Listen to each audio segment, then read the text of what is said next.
well-being. And I hyphenated it and it underlines it and I put it as one word and so I'm gonna fixate on that. So I'm gonna just go to the next slide, because I can't really take it anymore. Well, I'm gonna try to go to the next slide. Maybe. Oh, there we go. Did I skip one? Yes. I did. There we go. So let's go to the next slide. Well, It's haunting you.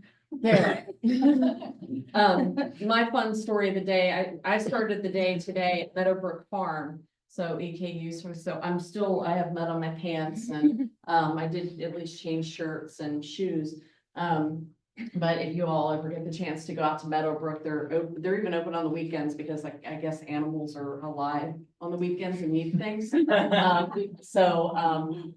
have a pumpkin patch right now. You could take people out, that's $5 a pumpkin and go pick out a pumpkin out at Meadowbrook and see the animals. And, my team we all needed a little break. And it was really nice to de-stress and pet some cows, and you can't really pet pigs. That's, not as much fun as petting the cows, and watched, they have a 2-day-old calf that they're bottle feeding. So we had a lovely morning. I'm a big fan. Y'all should check it out. And a lot of the meat out at the farm goes to Case Dining Hall.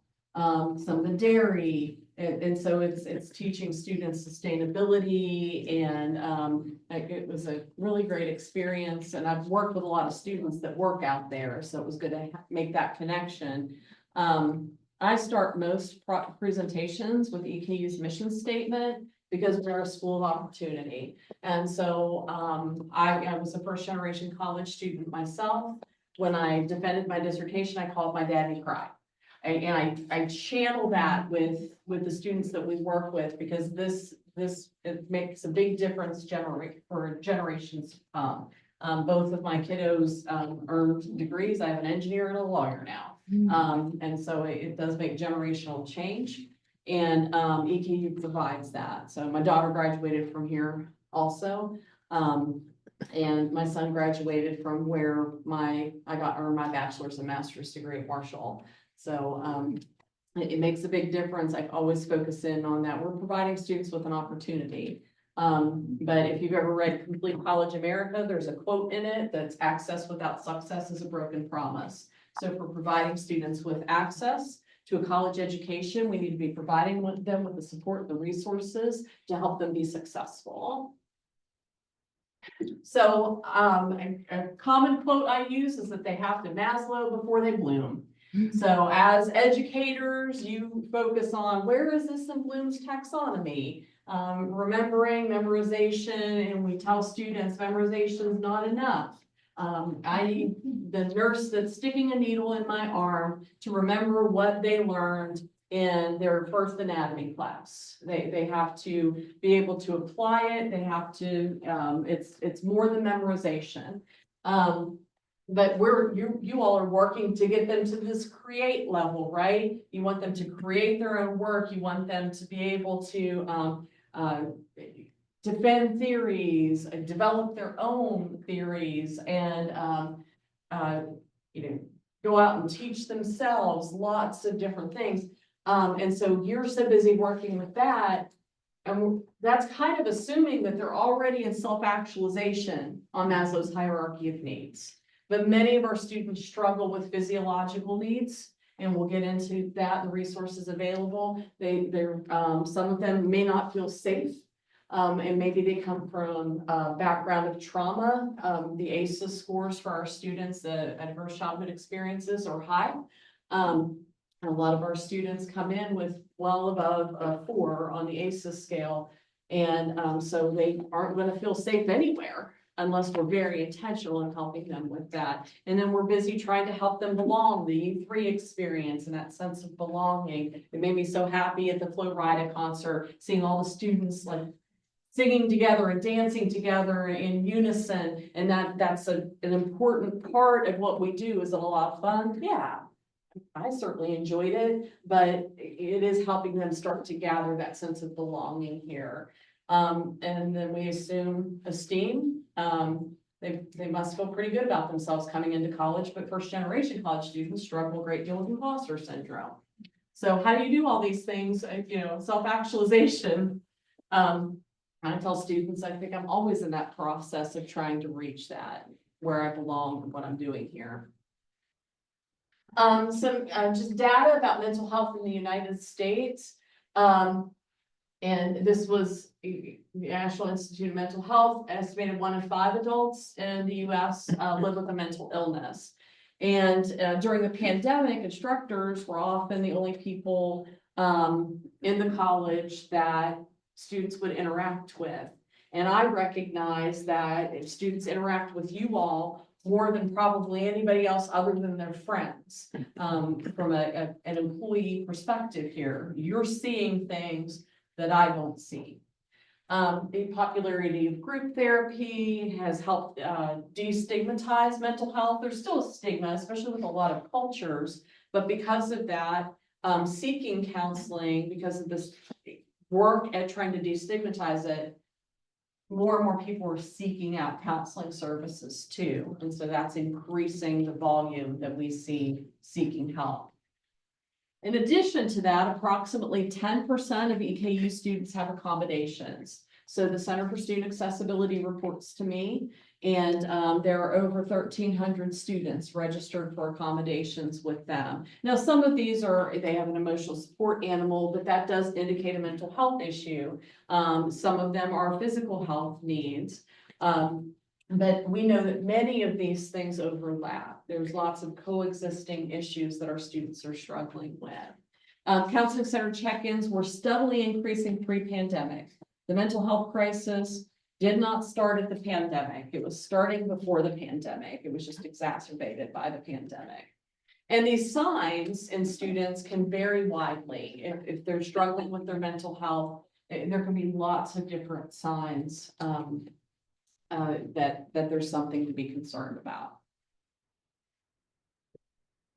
I'm going to start with the student wellness website. So if you have a student that's struggling with a lot of different things, there's a QR code here, or you go to eku.edu/student wellness. And it's meant to serve students holistically. So these tiles over on the other side, they can look up physical wellness. It's meant to be a very actionable website. So if they go to the student health website, then they kind of have to click around and look. If they go here, it just says to make an appointment, call. And then they can do that.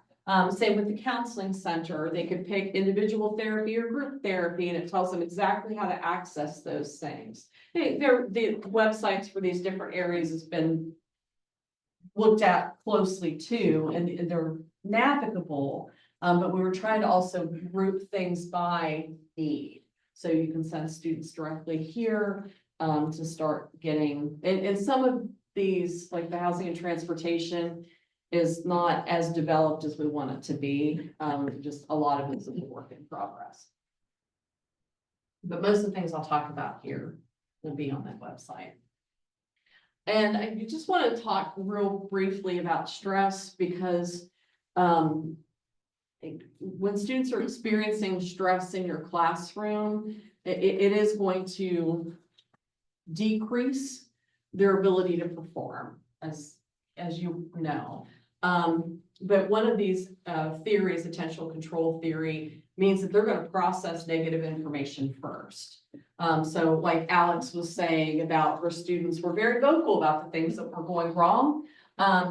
They're going to process the things that are going wrong first. And so when they look at their progress reports, their attention is going to go straight to anything that's unsatisfactory. That's why the progress reports exist. We want to give them early feedback so that they can make necessary changes. But they're going to do this when they walk into your classroom. So anything that might negatively impact them, they're going to go to that first. And past traumatic experiences exacerbate this. So they're constantly in threat prediction. That's why, a lot of our students that are more challenging are the ones that have experienced more trauma in their lives. So it's not like I can sit there and say, oh, but look at all the great things that are happening for you. They're very focused on this maybe one negative thing that's going on with their roommate. And I'd be, sorry, something's going wrong with your roommate, but you still gotta go to class. So let's talk about that. And of course, stress can lead to depression. Depression impacts cognitive processing.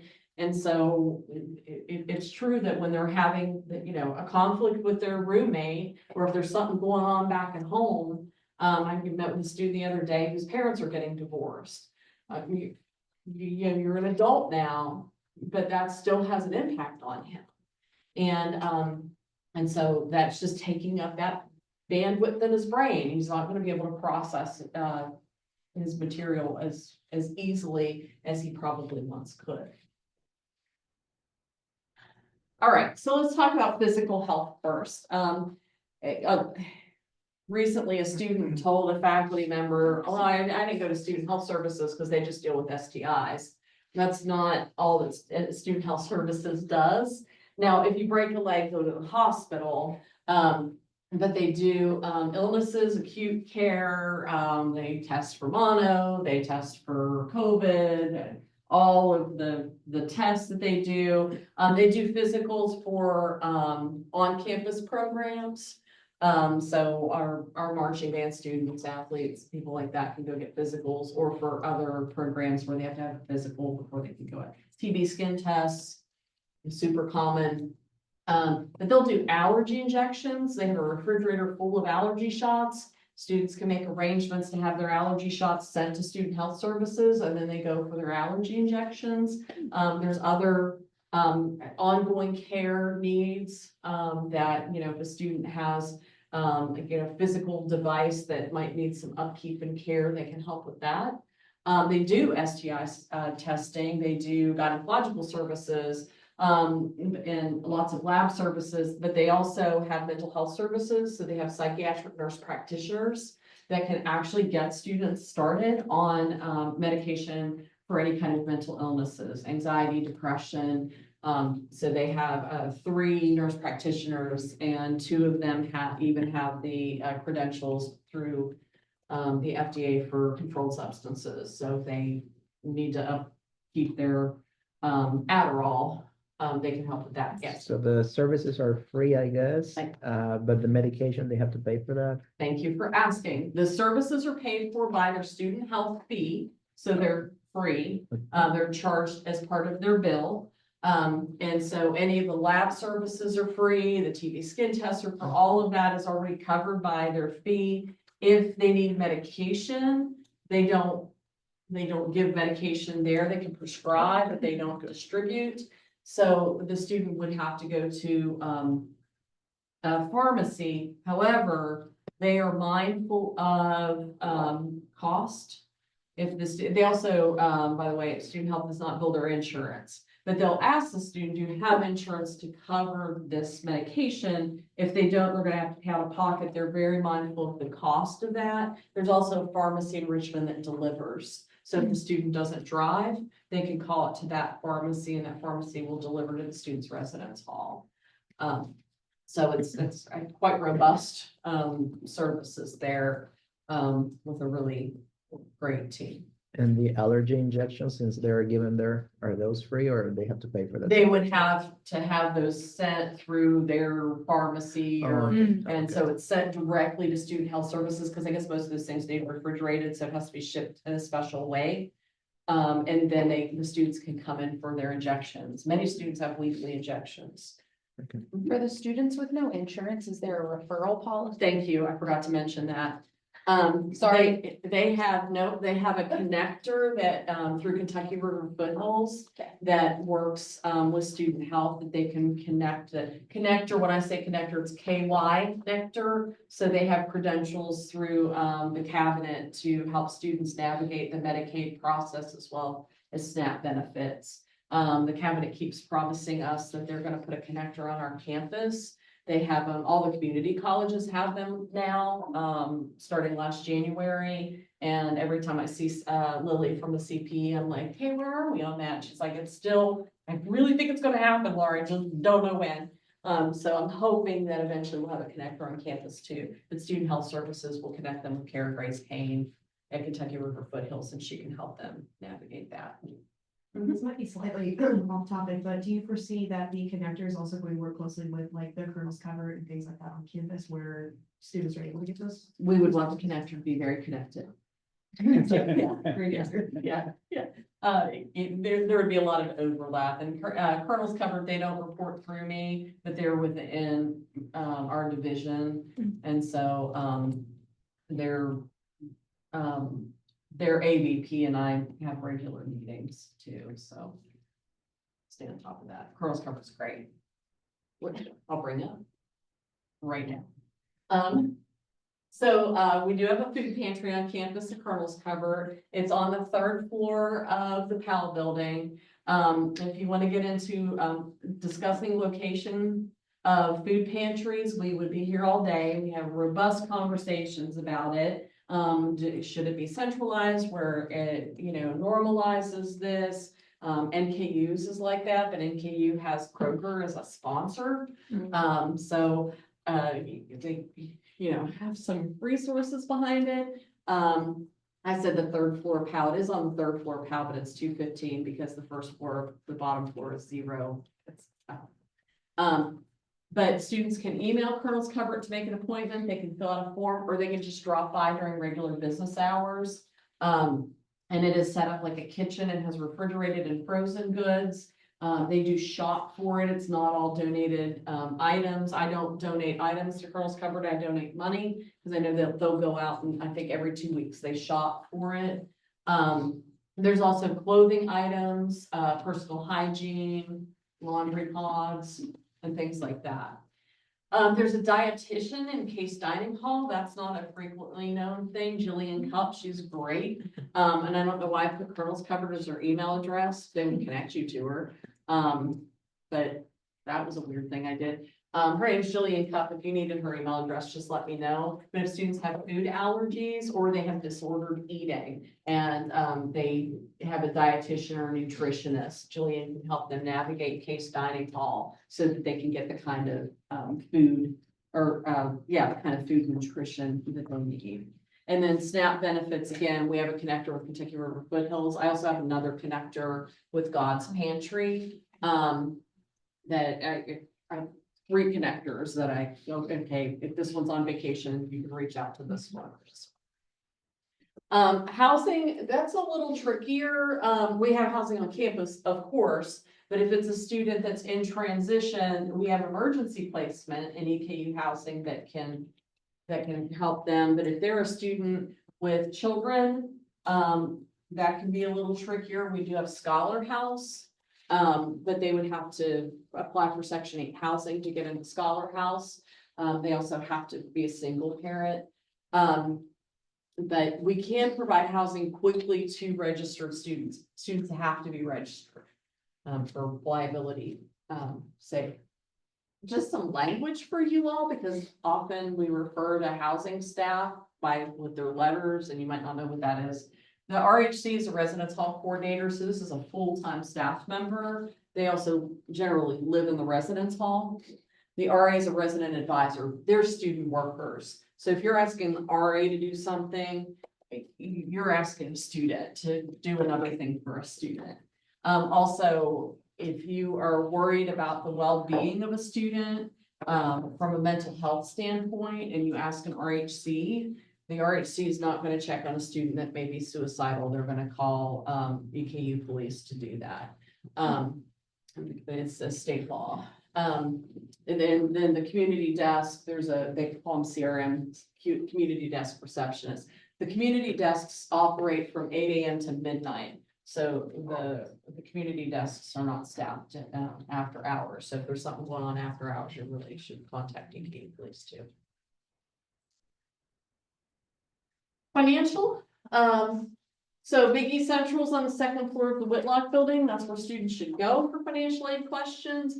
The FAFSA last year was a complete dumpster fire. Almost used another word there because that's how bad it was. And that was a national problem.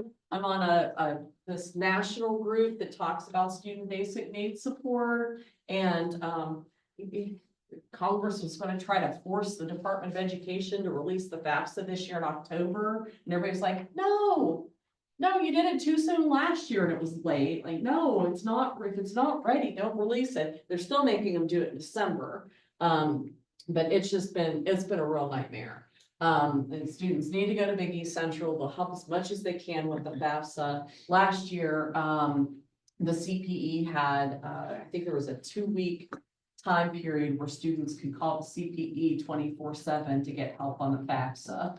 And that's how wild it got.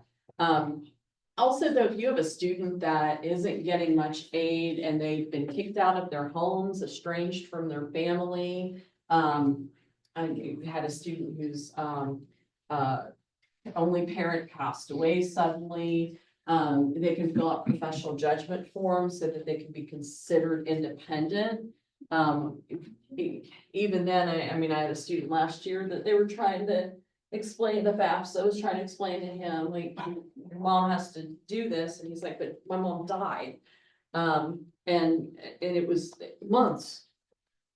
It was just insane, things that enraged me. He did finally get his financial aid figured out. But I don't know how many times does one person have to tell the federal government that my mother died? I don't know. Foundation scholarships, I encourage students to apply for foundation scholarships every year. And they have to reapply every year, but there's, I think, over 300, it's probably more than that, foundation scholarships through the development office. Many of these are really, really specific funds. And so it's like for a senior nursing student from such and such county, it's like that honed in. And so they might not be eligible their freshman year or their sophomore year, but if they apply each year, the likelihood that they'll be eligible goes up each year too. But also we might be able to match the student up with something, especially if they have some kind of a financial hold to allow them to register for the next semester. And if they have a foundation scholarship application in, they could talk to the foundation office about, like, I need this much money. Is there anything that I'm eligible for? Will you review my information again? And then some of the funds have a little bit of wiggle room enough that they can make things fit, especially if the foundation fund hadn't been used in a long, long time, which tends to be the case. So- Say from, yeah. So what's the office in charge of the foundation scholarship, or where can I Big be? East Central does a lot Big of East Central. that, but there's also a lot of foundation scholarship managers. So generally I contact Carrie Foster in the foundation office. Okay. If I have a student, I'm like, can you look at this and see if there's anything there? Carrie's great. I had a student with a similar situation to what you're describing. I won't go into detail, of course, want to protect their privacy, but situation where it was kind of that needing financial aid, but then also an estrangement from family. They had contacted financial aid and were told by somebody at some desk that they needed to go apply for a loan in a bank. And I told them, go talk to financial aid again, because that doesn't sound right. If they've exhausted all of their financial aid, Okay, so let's say they're a student that maybe is only partial Pell. And they've gotten all of their Pell, Okay. and maybe they don't have any scholarships, and they've exhausted their federal loans, and they still owe. Okay. And they pick to live in Martin Hall, Mhm. and they up to the 7+ meal plan and all of it, they still owe $5,000. They might have to take a private loan out. okay, There's also private educational loans too, Mhm. but then sometimes they're like, well, you could take out a Parent Plus loan. Well, and there's a difference here. So I am estranged from my family, might be a professional judgment form. My family says I'm on my own, that might not be independent. They still might go home during the breaks. They still might. Sure. So their family's just like, you're gonna have to figure it out. That's different from I'm truly independent. okay. Now, we could discuss philosophy on that all day long. And again, very strong feelings about it here. But I don't know that the federal government will listen to me. So here we are. But yeah, But And the they can student apply is for still that. here, which is a good thing. I The think question that there's- is, are they gonna have over the whole threshold to be able to register in January? So they're still here now, Yeah. but they could owe $5,000, which isn't Yeah. gonna let them register. Yeah. I looked at a student's account yesterday, it was 11,000 right now, and I was like, you haven't done anything for your financial aid, anything. Now, I submitted a student success form and indicated this. Is that the action that is appropriate for me to take? Is there any Yeah. follow-up I would need to Yeah. do on that? Or should I just submit it to student I success? might ask the student, hey, but a lot of and I'll get into that in a second, but a lot of those, it's like, I'm dealing with tyranny of the urgent. And so some of those, I'm like, let's just send them information and see where things land. Okay, And there's also a difference between, are they gonna be homeless in December? Yeah. That's a thing too. I'm only gonna touch on academic concerns very briefly. But there is a student support referral form. If you have a student that's having problems with attendance or struggling in class, not submitting assignments and things like that, you should fill out the student support referral form. It's through the Success Center. And those go directly to Dr. Sweat and she'll do outreach on that. Now, sometimes they're missing classes for a variety of reasons. And I mean, they're, you know, I have COVID or I was sick or something like that. And it's just the ones that are constant or they've kind of dropped out altogether. They're not coming to class at all. And you could reach out to the Success Center, but some of the other things, they're just struggling to understand the material. And this will go to the Success Center, especially if you think they're probably not studying correctly or actually reading the material. They can help with that too. Safety. If you all don't have the EKU Safe app on your phone, I highly recommend it. You can go to your app store, it's free. And the screen looks like this. Now, first, if you're on campus and you have an issue and you need to call EKU police, call EKU police. Save the number in your phone, that goes directly to EKU police dispatch. If you call 911, it goes to Madison County and then they have to route it to EKU police. And sometimes that can delay response. If you have a Title IX or OEO concern or question, you can call that office. With the EKU Safe app on your phone, you can touch that emergency help. A screen pops up that gives you the option to call EKU police, 911. Or you can chat with EKU police if you're in a place where, and tell this to students too, if you're in a place where you feel like you can't talk out loud, but you think police need to be there. You can chat with EKU police and tell them where you are. You should also activate your location services for this app on your phone too, because if you touch the mobile blue light alarm, it will show police where you are horizontally, not vertically. So if I touch the mobile blue light right now, they're gonna know right here, they're not gonna know what floor I'm on. But that's pretty handy when you're out on campus and they can find you, they can ping right on you. Safety escort friend walk, the work alone. Those things you check in with the police. I am here now, I'm going to this place, I should be in there in this amount of time. We know that this works really well because there was a faculty member here once that I guess was playing around with this, accidentally tapped something. I don't know if it was work alone maybe, didn't check back in like you're supposed to after so much time. And the police showed up at her office and the assistant that was out front was like, oh yeah, she's back in her office. We have to see her. She's in a meeting. No, we have to see her. You could be lying. We have to visit. And she came out, she's like, well, I'd love to know that this actually works. Didn't mean to touch it, but no, it works. You can also access for the reported tip, you can access the say it form through this if you want to. There's lots of other ways to access that. But also reported tip, there's a repair needed. If that wheelchair button's not working on the door to your building, you can submit it there. I've seen them fix things without knowing that somebody else had fixed it. So there was a brick that somebody tripped over out by the Centennial Man statue. And I reported the tip. Within 24 hours, somebody said, we don't know what brick you're talking about. So I walk out there with them to show them, and it had already been repaired. And she's like, they didn't close the work order. So, but they're quick. Lights out on campus, dark areas.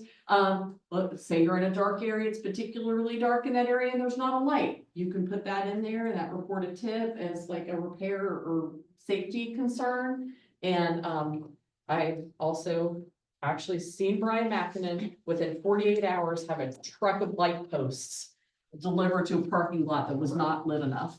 So they're fast, and very mindful. Keeping in mind our person over public safety has students here too. So super, my chief does too. So crisis or escalating situations with mental health.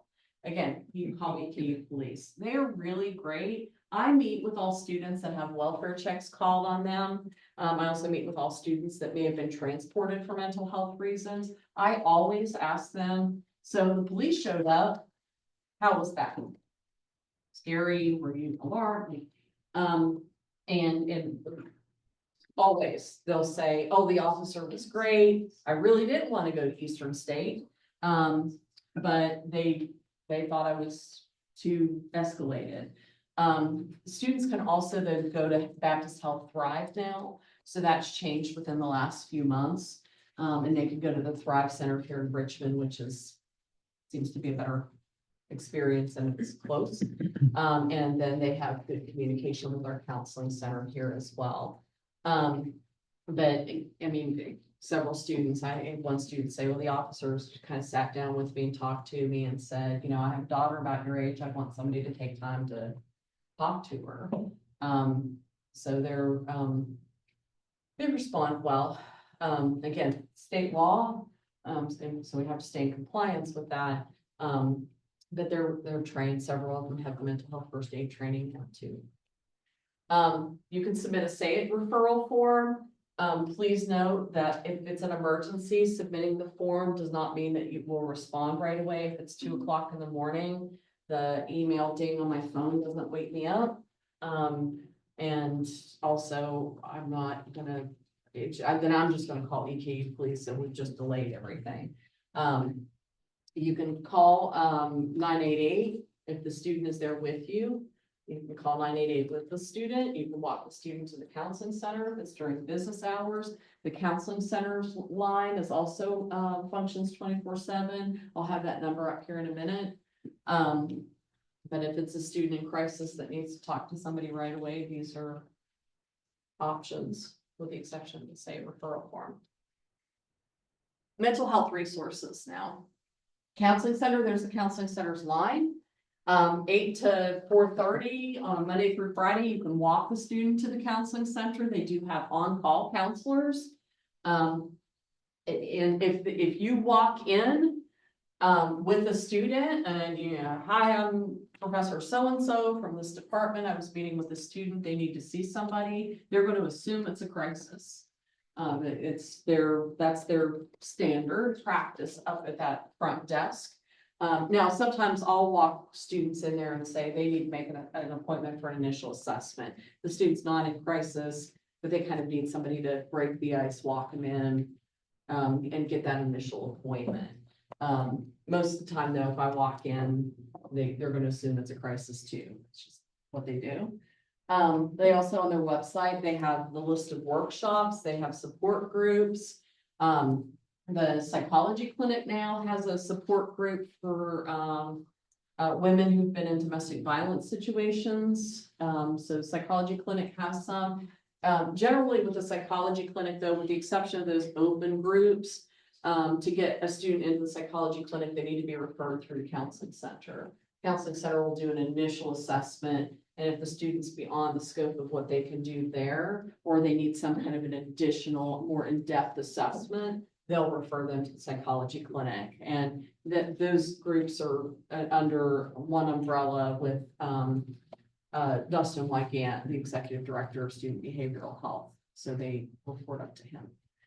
So lots of great communication there. Counseling center also has a relaxation space that faculty and staff can use, and they have massage chairs. It's on the 5th floor of the Whitlock building. Check it out. They also do QPR training, which is that question, persuade, refer. It's being able to ask that question, are you thinking about killing yourself? And determining if somebody is in a crisis and then knowing how to refer them. And then again, we talked about student health services. Do we partner with the new urgent care clinic in Lexington, the mental health urgent care that's now open 24/7? I'm assuming no, Okay, but that doesn't mean I'm right. What's it called? I don't remember the name of it. I'll Google it. Okay. But it's a new, it's basically like a mental health specific emergency room. I mean, generally, the Baptist Health down here has the Thrive Center, which is for mental health. Okay, perfect. Yeah, so it might be in that similar vein. Yeah, I like the growth mindset on this one. I just real quickly, what keeps going through my mind this semester is a sense of resilience. And I don't know if you've all seen, there's an article that's going around all the higher ed circles now, and it's not a research article. It's, I don't know, it was in Fortune and Newsweek and all of those about how Gen Z college graduates are getting fired at huge rates. And a lot of that is due to this, they're not as autonomous. They're real great with theory, but not as much with practice. They're not showing up. They're like just a little more tender. And so I keep thinking about, because I have so many meetings with students with mental health needs, that finding that balance between, you know, I'm not a psychiatrist, but this does sound like a major depressive episode. You're having a difficult time getting out of bed versus just roll your butt out of bed, and finding that middle ground with students, like, you know, and helping them develop the resilience, but in this compassionate, caring way. And so I've been thinking about this a whole lot. I mean, even before that article, but now what does their degree communicate to employers? And it's going to communicate more than, you know,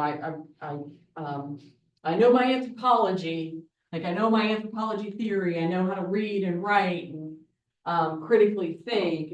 There's more to it than that as to what that degree, it does communicate. I'm going to show up because I showed up for classes. I'm going to fully be there. I know I have to work hard. I know I have to, and finding that middle ground with them, easing that into it. I keep thinking about that more and more.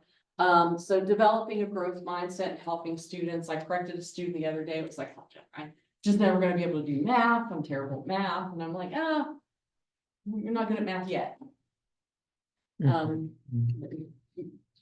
Sometimes that can take a little longer to click. And turned out I loved stats. Who knew? I didn't find that out till my 40s. I thought, I think it's super cool, but nobody ever made me take a stats class. So helping them develop a growth mindset, but also us doing that too. So, you know, recognizing that some of our students, it's like, they don't have the work ethic yet. They're not showing up for class yet. They're not studying properly. Well, then how can we help them study properly? What can we do to facilitate these things with them, not for them, but with them?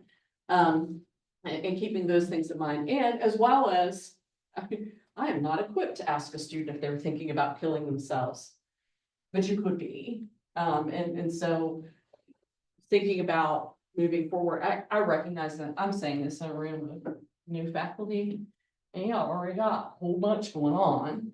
And so you have to do things in your own time too, just like they do. And you have to recognize your capacity. I mean, there have been times that I've been like that's future Lara's problem. I try not to do that to future Lara. I try to take care of her. But sometimes I recognize I'm at capacity today. I'm going to go home.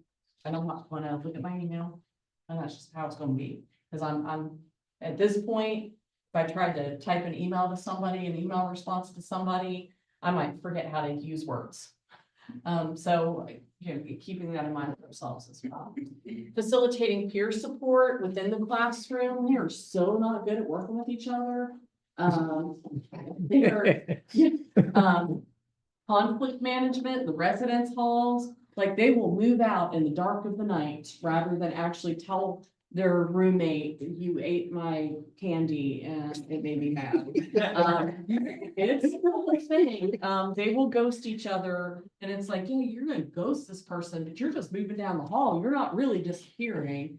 And I can't tell you how many conversations I've had to have with students that they're like, they never told me what I did wrong. I don't know. And I'm like, you're just gonna have to accept that because you're getting a little creepy with demanding that they tell you what you did wrong. Do you deserve to know that? Yeah, but they don't have to tell you. So you're gonna have to settle with just not knowing what you did. But doing group assignments, even when they sigh and groan and roll their eyes, incentivizing meeting with tutors and consultants. They often won't do it on their own, but making them do it. I wrote a whole dissertation on how we can make students go to tutoring and then it helps.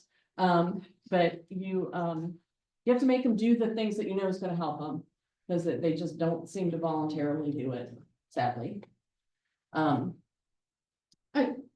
Please don't, some do. I recognize my calibration is really weird.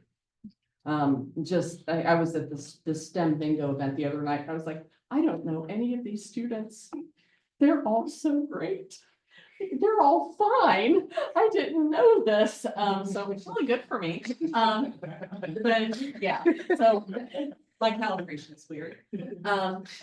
Recognize academic tasks that can lead to negative self-talk or avoidance and provide clear expectations, step-by-step plans. So sometimes just call out listen, I know you have a midterm exam coming up and I know that stresses some of you out. Here's the best way to study. Here's some steps. Or taking major assignments and breaking it into how do you eat an elephant one bite at a time? So how do I break that down into small chunks so that their brain is processing this? They're also then learning how to break down big tasks into small chunks. Celebrating accomplishments, not just for them. That's why I love that Dr. Carpenter started with what's going well. Like, let's talk about the things that are going really well. Dr. Loftus, who's the AVP of Student Affairs, and I, over the weekend, did outreach to students that live in North Carolina and Tennessee, the EKU students. So we sent out text messages, and Dr. Loftus and I are sitting at our computer Sunday responding to those text messages. Best thing I've done in a long time. Like just having students say, wow, a lot of more EKU online students, wow, this is why I picked EKU. Like, this is it. And so many of them were deploying to different areas, especially to Asheville. One of them was going with a medical group that he works with on a bus and then sent a selfie of him and the people on the bus that were headed to Asheville to set up a makeshift hospital. Our students are out there doing really, really great things. And so Ray and I just took a moment to say, good things, good things. This was good. It was hours of work on a Sunday and I would not take, wouldn't give it back for anything. It was great. So celebrating our accomplishments and celebrating our students' accomplishments. When they do really well, letting them know that. I saw a meme the other day. It was something like a student said, it was a compliment sandwich without the bread. Trees for the bread. Reframing challenges. So you failed your first exam. So what are we going to learn from this? It is not unusual that students fail exams. And you're not the first person this has ever happened to. But I was talking in this room the other day with a student that was talking about exams. And I said, well, that's because you're not looking at exams as this is a learning tool. And you're building up to this learning tool. Are you taking practice tests? You're taking practice tests. Those are learning tools. And so you should be looking at the exam. Sure, it's an assessment, but are you looking at it as a means to learn the material too? High expectations need high support. Show them how to use their textbook. They have no clue. And they also never had to read. I don't know if you know that, but they get here and nobody actually made them read in high school. They ask them if they've read their textbooks in high school and they'll tell you no. So they don't know how to do that. They know how to read, they just don't know how to read well. And then some of their textbooks have all of these really engaging things in them, like videos, and the Psychology 200 book used to have like these extra videos. They're never going to click on the extra stuff, but if you show them the extra stuff and they realize, oh, that made that material make a lot more sense. That, you take 15 minutes to show them how to use their textbook, and then you've equipped them to not just use your textbook, but others as well. And if the textbooks have practice tests in them, show them that. I'm constantly telling students, take practice tests, it alleviates anxiety. And then again, encourage, incentivize them to ask for help. Like, show up for my office hours, and I've got candy, I've got treats, I'll buy you a coffee, or I have a coffee maker or something like that. I call it the college student trinity, extra credit, t-shirts, food. That'll get that there. Oh, ask Dr. Carpenter sometime with Sandra McGuire here, and the line of students we had for an academic lecture, was it 1,500 students? Oh, yeah. Yeah. And it was lots of instructors gave extra credit, Yes. and boom, they were there. Yes, we had a line down the street. And I still see Sandra McGuire at conferences, and she still says, oh, Eastern Kentucky University, that was a good group. Awesome. Yeah. I wanted to toss this in here. I mentioned, I was talking to Dr. Carter about this, the grounding techniques. Do this or not, it's up to you if you're comfortable or not. But when a student is having a panic attack, it can be really alarming for you in the class. Hyperventilating, maybe their heart's racing, they have to put their head down between their knees. And there's some pretty simple grounding techniques that can work. I'm gonna have a flyer that I'll give to Dr. Carpenter for the teaching. I told him final draft is there. I just need to align things and then it's gonna be done. But the 5, 4, 3, 2, 1 method is tell me 5 things you see, tell me 4 things you hear, tell me 3 things you can touch, 2 that you smell, 1 that you can taste, and it can de-escalate them. Sour candy works too. It's what they use with my grandson when he was getting like super emotionally wrought, and then sour candy like does something to the brain, like, oh, okay. Cold water, just go splash some water on your face and breathe, focusing on their breathing patterns. Hand them an item, like, and describe this item to me. Tell me what color it is. Tell me how it feels. Hold it up to your nose if it's not too gross. If it's gross, it might work too. And it just help them in the moments, because we're having more and more students that have stress-induced seizures. They have a seizure, call 911. Or panic attacks or things like that. And it can be really alarming for you. It's scary in the moment, but if you have some of these tools, you're not just grounding them, you're also grounding yourself. And so we had a student having a prospective student having a panic attack at the high school, and her high school teachers were all running around like, what do we do? What do we do? And I happened to be walking through the hall and I went, oh, hey, sweetie. I was like, okay, I want you to look at my eyes. Just talk through it. And the teachers were like, I did some heavy duty recruiting today. Boom. Send them to EKU. And they know what they're doing. It was purely by accident. Behavioral issues. So I want to address this real quick. And then I think this might be my last slide. Some of you may have some classroom behavioral issues. It happens. It's not just a K-12 thing anymore. And maybe it wasn't before, for my college experience, it wasn't. Set expectations with students. If you do not want students to use profanity in the classroom, tell them not to use profanity in the classroom. It is a free speech thing. Students can use profanity. But if you make a clear guideline, this is a professional environment, like business classes. When you're in the professional world, you're not going to be able to do this. We're going to practice these skills in the classroom. And that's not just business, right? So we're gonna practice these skills in the classroom. So I don't want you dropping the F-bomb. And set those expectations. Then if they're not meeting those expectations and it's disruptive, it could be a conduct issue. If you don't set the expectations, though, students can use the language they want to use. If they have an accommodation, if they have an accommodation letter, and the student says anything to you about concerns in class that can cause them issues, then discuss signals if they need to step out of the room. So if they tell you, hey, like I have tics, sometimes my tics can get really out of hand, but I'm not always super aware of it. Or if I stim and I'm being noisy, I'm not always aware of it. I'm not always aware of the impact I'm having on others.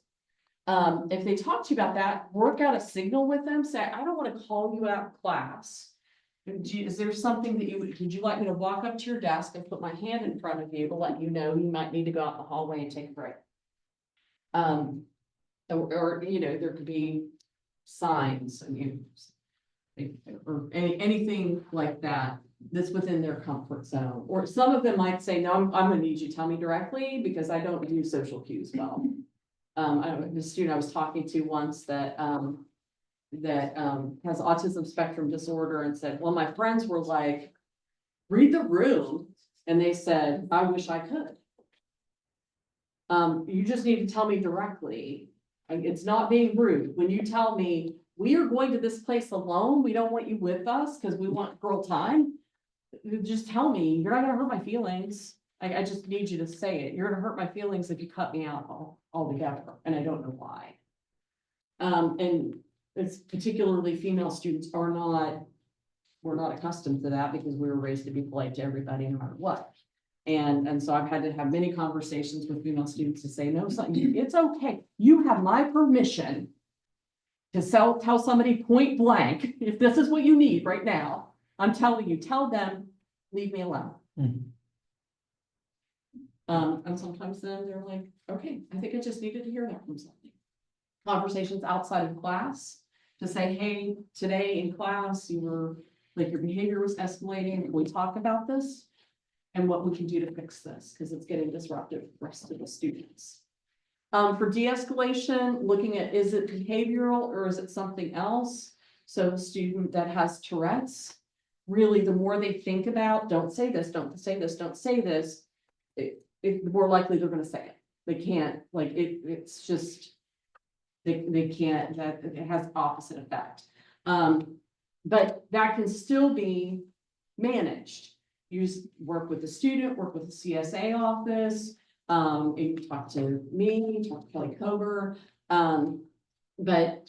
or is it something else? So sometimes we don't recognize when a student might be being triggered in some kind of a different way that we weren't ready for. And so having that conversation with them, like, no, I burst into tears and went left because this unusual thing reminded me of this thing and I couldn't get it out of my head. And I just had to leave. And then having those conversations with them, giving them the benefit of the doubt. I mean, most of our students aren't in there to wreak havoc on us. And if they are, we will deal with that. But if it's clearly a conduct issue, and this is something we've discussed, it is disrupting the class, please don't hesitate to fill out the conduct referral form. Because we can't, if you let things build and all of a sudden in November, you fill out a conduct referral form for 5 different issues that have happened in your classroom, we can't treat them as 5 different issues. It's one report. And so we need to make sure that we're building with students. If we haven't had an initial conversation with them in the conduct office, like we don't jump from 0 to expulsion. It's generally a building thing, unless it's egregious. I mean, that's different. But if it's a building behavioral concern that's being reported and they're having these conduct meetings and they're still not getting it, but I will tell you, most students get it.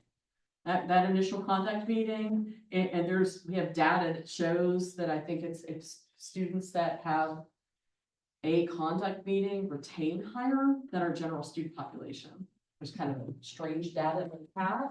But sometimes having that one-on-one meaningful conversation, a lot of times there are mental health things going on or other issues.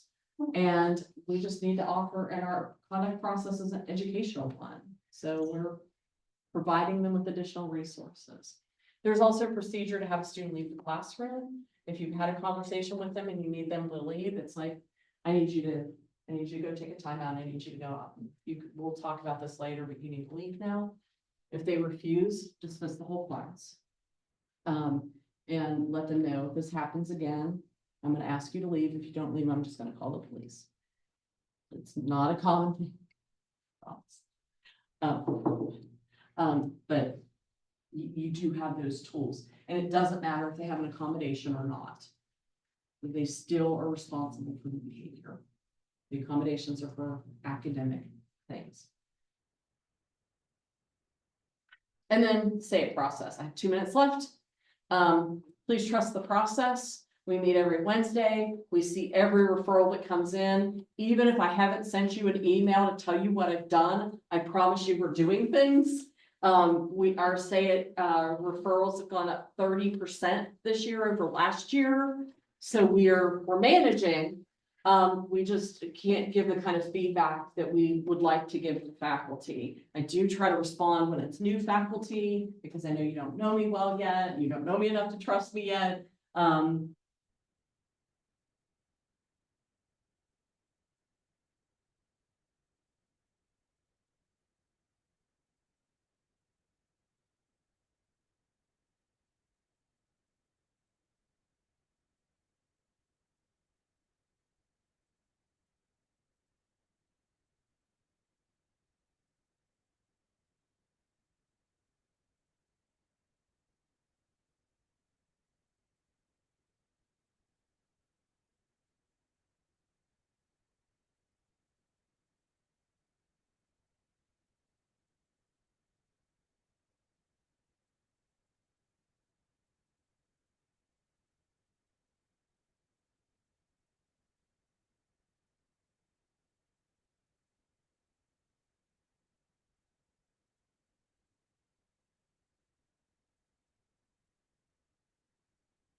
Audio. Oh, okay. And I had 1 minute left. I changed the whole thing, and so I need to think about time for questions. But I'm here if you have questions.